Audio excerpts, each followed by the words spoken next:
Hi mga ka-idol, good morning, good morning, good morning po sa ating lahat. Ayan, welcome back po sa aking YouTube channel, Los Adventure. Please click the subscribe button po para updated po kayo sa aking video, no?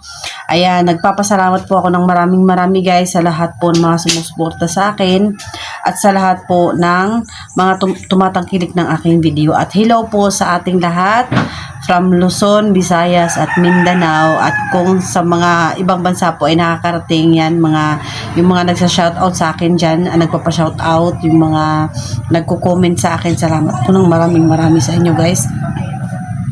So ayan, nakarating na po ako ng bahay, no, at syempre nakaligo na rin tayo. Ayan, hindi pa ako nakapagsuklay guys, at syempre tumutulo pa yung aking buhok. Tumulo pa ng konti. Ako ay naliligo na po ng maaga dahil nga ako ay babalik sa bundok ngayon, no? Magdadala ako ng asin katulad ng mga sinasabi ninyo. At saka yung siguro dadaan ako dun sa yung kasama ko na na yung kaibigan ko, hindi po na meron siyang holy water, no, na manghihingi po ako doon. At salamat po sa lahat ng mga nag-comment guys, no. Ako po ay nag-iingat pauwi ng bahay, at mula po nung nandun ako, nagpunta ako sa bundok na yun. Ngayon lang po ako talaga umuwi ng bahay. Kasi pag umuwi ako dito guys, no, hindi ako nagtatagal dahil nga pag merong kakaiba, ngayon lang ako nakakatulog pala talaga dito sa bahay. Dahil nga sa tuwing umuwi ako ay parang sumusunod, no? Parang nandyan lang siya. Parang sumusunod. Kaya hindi ako tuluyang umuwi, no? Umuwi ako dun sa kubo, sa bandang bundok lang din. Pero syempre, dahil nga paggabi na, hindi naman ako nakakapag-video dahil nga kahit na i-on natin yung flashlight ay hindi pa rin makikita, no? Tamang liwanag lang po. Unless kung meron talaga akong malaking ilaw na makakapag-video ako kahit na nasa gabi. At ibang klase rin naman kung magbibideo ako nga na gabi, kasi nga hindi nyo rin naman makikita. Ayan, nagkakanta bulol-bulol ako, no. Hindi ko alam kung anong nangyari. Yan guys, kwento ko lang sa inyo yung mga nangyayari doon sa bundok na yun. Ang lakad ko po at ang mission ko ay ang hanapin yung mga kasamahan ko, lalong-lalo na po si SG, no. Dahil nga si SG ay may nangyari sa kanya, inambush siya, at syempre dinukot, hindi ko alam kung ano nangyayari, pero busy po talaga ako guys sa aking mission. At nais ko pong ipaalam sa inyo guys na yung mission ko po ngayon ay hindi po ako pwedeng makapagkita sa mga kasamahan ko, no. Hindi ako pwedeng pumunta sa kanila hanggat hindi ko po natatapos yung mission ko na ito, dahil nga baka ikakapahamak po ng mga kasamahan ko. Tsaka syempre dahil nga medyo mahirap po yung aking kinakaharap ngayon, at sa aking sarili lang po kaya ko.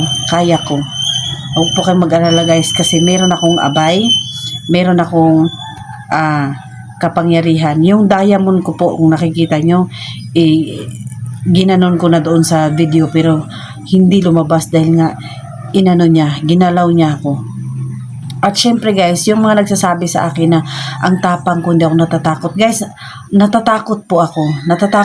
Pero syempre hindi ko pwedeng ipakita na natatakot ako dahil meron po akong abay. Hindi ko pwedeng ipakita na yung anong mangyayari sa akin kung matatakot ako. Natatakot po ako guys dahil tao lang po ako. At syempre dahil meron po akong abay, yung abay ko, ako nga nagaganon niya yung ulo ko, na nahihila niya ako ng hindi ko siya nakikita eh. Nararamdaman ko lang talagang merong sumasabunot sa akin na parang yung alam mo yun, yung parang hinahawakan ka ng sobrang lakas, yung ganun, yung ang lakas ng puwersa, pero yung buhok ko lang po yung mahahatak ko pabalik na para hindi niya, sumasakit po yung ulo ko guys, dahil nga alam mo naman yung yung may anak na tayo, madali tayong mabinat, no. Kaya hindi po talaga ako yung pag hinahatak-hatak yung buhok ko, dahil mabilis po sumakit yung ulo ko. Kasi palagi niyang hinahatak po yung buhok ko. Lalo na po sa pagsisindi ko ng kandila. At saka yung pagwawala nila ng, yung pagbabasag nila ng bote. Alam ko po, mayroon talagang mystery yung nangyayari dun sa kubo na yun, sa bahay na yun. No? Siguro, minasakir nga sila. Tama nga yung mga comment ninyo. Siguro, minasakir sila. Then, nanood siguro sila nung palabas na yun. While na minasakir sila, may nag-comment po na ganun. Kasi, mayroon pong nagngangalang Jasmine dun sa yung sa mga voice no na maririnig natin, tapos magbabasag sila ng sisigawan sila. Tapos yung minsan naman meron naman din naririnig natin na nagtatawanan na parang masaya sila, tapos merong bata yung gano'n no. Ay, uy, bata na ko pa uy. Asa nga naman pa dumating ha? Bukas sa balay ba? Bubuang mukha ito po bayad. Nakakuha bugas? Guys, kadali lang ha. So, ayan guys, pasensya na po. Ayan. Ayan, pasensya na po. Kasi na-interrupt tayo sa aking father, no? Na dumating siya. Kasi ngayon, nakalimutan ko guys, ay birthday pala nung aking pamangkin, no? Yung pamangkin ko po na maliit. Birthday niya. 1 year na po siya ngayong araw na to. So, yung papa ko nagpunta dito, kaya naman nagulat ako dahil nga siyempre may kailangan no. At patungkol po sa sa bigas guys, na wala na silang bigas no. So ayan guys, back to topic tayo. Nagkape pala ako guys. So ayan, nawala ako nawala ako sa sarili. Yan no. Ayan, back to topic tayo. Saan na ba tayo guys? Yun, patungkol dun sa mga kasamahan ko. Siguro yung topic natin, no? Yun, hindi po ako pwede magpakita sa kanila guys dahil nga ayoko silang madamay or makarating sa kanila yung kasi nga baka ako, kaya ko eh. So, ayoko na lang magsambitla baga ng mga kasama ko dito. So, hindi na natin sila idadamay dito no sa aking mission. At patungkol po dun sa hindi ako natatakot po ako guys no. Kaya nga sa sobrang takot ko na baka mamaya madama yung bahay ko, yung anak ko, ngayon pa ako umuwi no. Tapos syempre yung abay ko guys hindi ko sinasama. Yung abay ko wala dito sa bahay no. Meron po akong pinaglalagyan sa kanya na doon po siya magpapahinga. So ayan, patuloy po tayo sa ating laban at patuloy po kayong nandyan para suportahan ako. At syempre guys, ano man yung ganito kasi yung kwento niyan guys, no? Pag ako lang sa sarili ko, hindi ko nakikita, no? Wala akong nakikita. Pag umaasa po ako sa aking camera, no? Pag nilagay ko na yung camera ko, no? Meron tayong tinatawag na power baga. So yung camera natin, meron din akong ginawa dyan para at least makatulong, no? Makatulong na yung, kung hindi ko man makita sa sarili kong mata, ay makikita sa mata ng camera, no? Yung paglagay ko sa camera ko, umaasa ako na meron talaga akong makaka-capture, no? Meron talagang may masasagap talaga yung camera ko sa lahat ng mga ko, kasi nga yung galawan, yung hindi ko makikita yan kaya nagsasabi sa akin na yung naka-green, yung naka-black siya, naka-ano yung minsan guys, yung paan, katulad ng paa, yung hindi yung paa lang yung nakikita ko, nasabi parang babae, parang yung paa lang, alam mo yung parang pinaglalaruan ka lang talaga, parang meron akong nararamdaman na kakaibang misteryoso.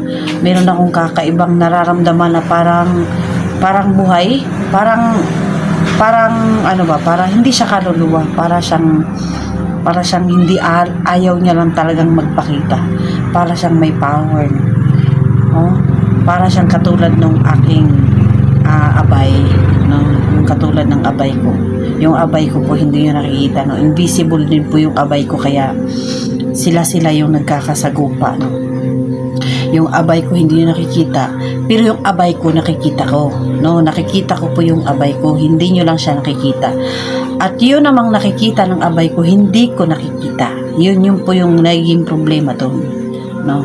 Kaya doon ako naaatake.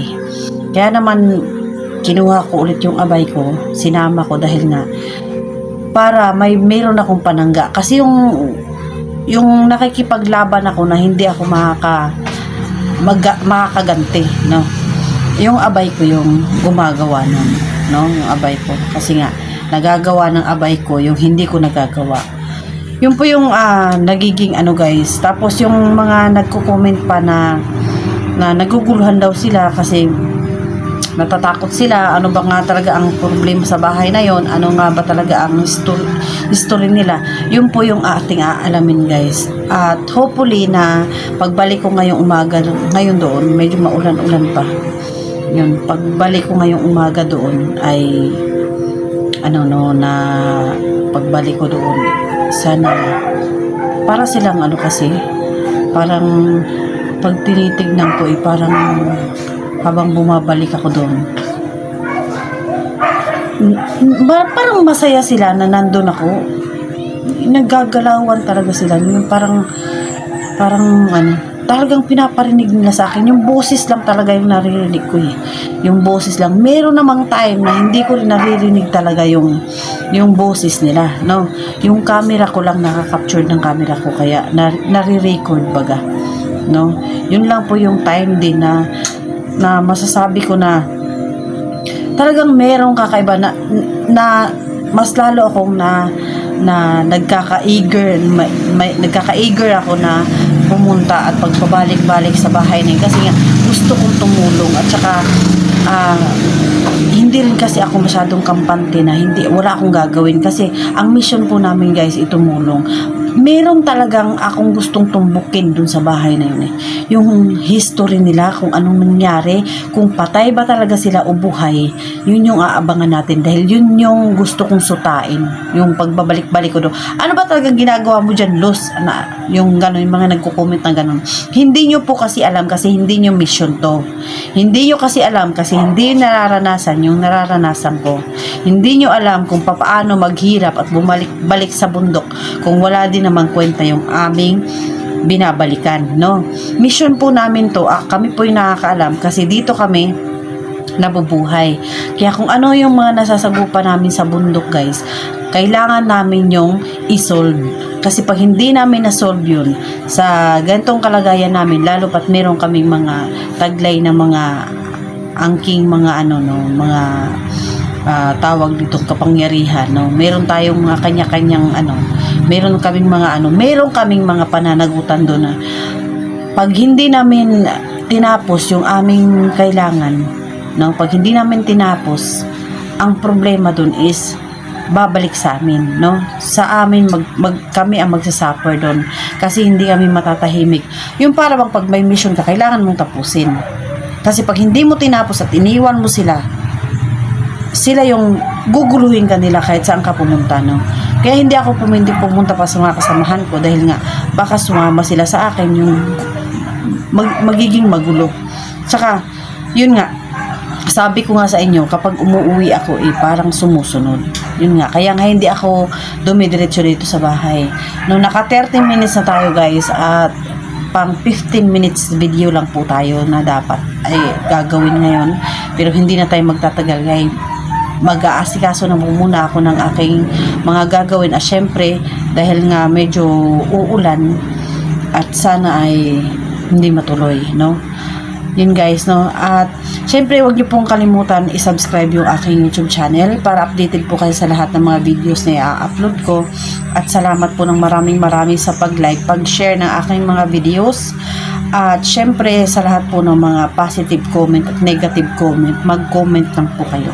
Wala pong problema sa akin kahit nabatuhin nyo ko ng nega ako po yung nakakaalam. Hindi naman po tayo dito yung camera na pang film na kailangan makita niyo yung reaction ko na gumagano yung natatakot ako na ganon, yung kitang-kita sa mukha ko, natakot yung parang salida ba, yung parang movie ba na may naka-close up, may naka-save yung camera, may naka-back na camera. Hindi naman tayo dito parang movie, no?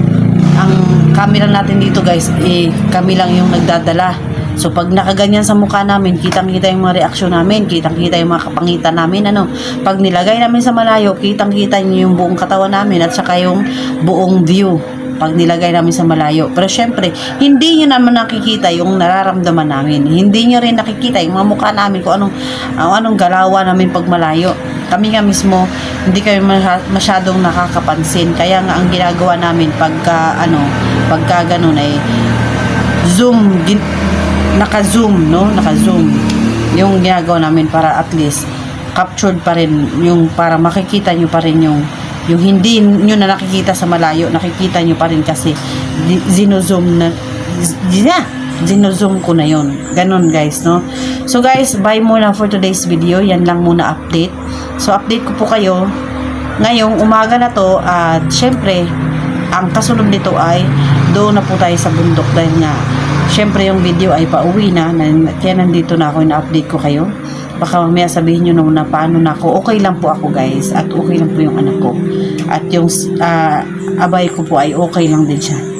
Dadaanan ko po yung abay ko ngayon at guys syempre sa gantong video ay hindi ko dadama yung anak ko, no? So magsulop ko po talaga kasama ang abay ko sa pagbabalik bundok, no? Dahil nga syempre meron din akong mga injury lalo na dito sa ulo ko na pinalo yung nakaraan at nahimatay ako. So okay lang. So kaya ko po. Pag-pray nyo na lang po na sana masolve ko ang problemang to. So bye muna guys for today's video. Mag-ingat po tayong lahat at God bless us all po. Bye for now.